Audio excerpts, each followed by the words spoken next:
Let's make a healthier take on pecan pie with no refined sugar. Just 5 wholesome ingredients, and honestly, it tastes even better than the original. Start by cracking 3 eggs into a bowl.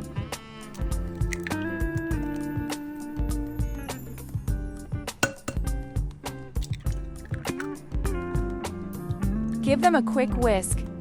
Now add coconut sugar. This is our natural sweetener, and it gives the pie that deep caramel flavor with the processed stuff. Next, pour in melted coconut oil and mix again.